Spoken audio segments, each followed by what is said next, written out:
Now the next type of disorder is caffeine related disorder. Caffeine जो हम coffee generally आम लफ्ज़ों में जिसे coffee कहते हैं.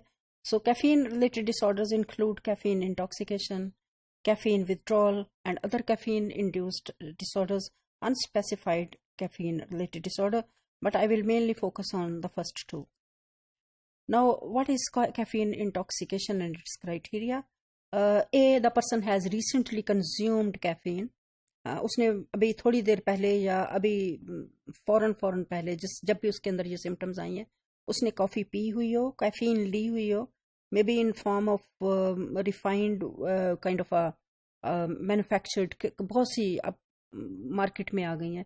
हर ग्रुप ऑफ ड्रग्स की या सब्सटेंस की बहुत सी रिफाइंड फॉर्म्स जो हैं वो मार्केट में आ गई और उनके बड़े डिफरेंट किस्म के नेम्स हैं.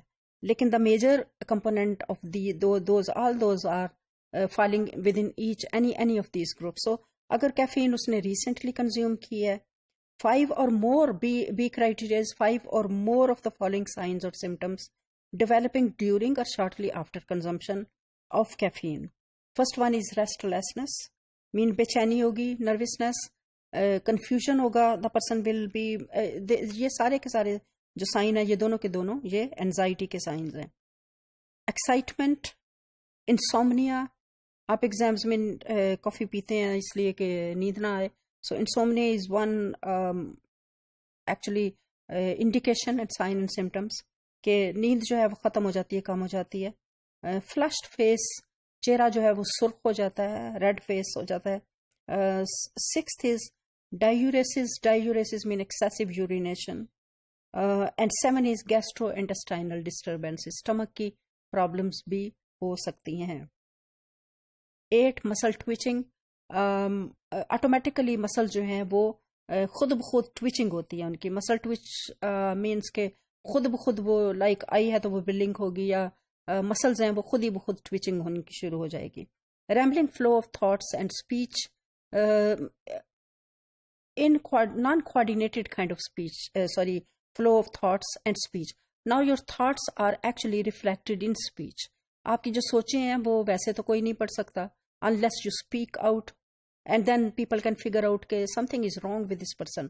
तो वो speech जब ऐसी rambled किस्म की speech होती है उससे लगता है कि इसकी thoughts जो हैं वो भी rambled हैं, disorganized thoughts हैं, मतलब एक कोई उनमें flow नहीं है, उनका आपस में कोई link नहीं है. 10th is tachycardia or cardiac arrhythmia. Now this is related to heartbeat. या तो वो तेज हो जाती है या वो लो हो जाती है. Periods of inexhaustibility, लगता है कि इस बंदे के अंदर एंडलेस एनर्जी आ गई है और ये एनर्जी जो है मतलब वो एग्जॉस्ट नहीं हो रहा. आप एक नॉर्मली जब नॉर्मल हालात में होते हैं तो आप अगर बहुत ज़्यादा हाइपर एक्टिव हैं, एक्साइटेड हैं, बहुत ज़्यादा बेचैन हैं, आप मतलब एक हाइटन स्टेट में, तो थोड़ी देर के बाद आप थक के बैठ जाते हैं. But here there would be period after caffeine intoxication the person would actually have a periods of inexhaustibility कि वो एग्जॉस्ट ही नहीं होता, वो मतलब लग रहा होता है कि फुल ऑफ एनर्जी है और वो करता ही जाता है. There are some cases where athletes sometime take these drugs ताकि वो एग्जॉस्ट ना हो और बेहतर परफॉर्मेंस दे सकें.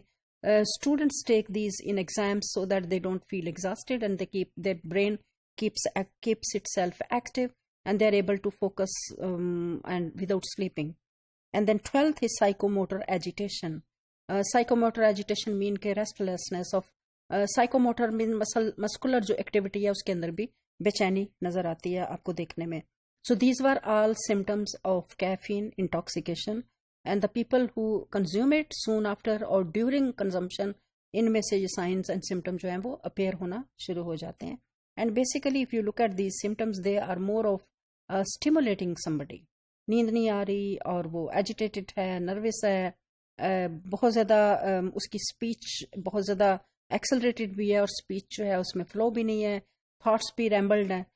So all these are and also heartbeat problem is also been shown. Either it gets heart accelerate हो सकता है या heartbeat कम हो सकती है. So दोनों इसके अंदर देखने में आई हैं.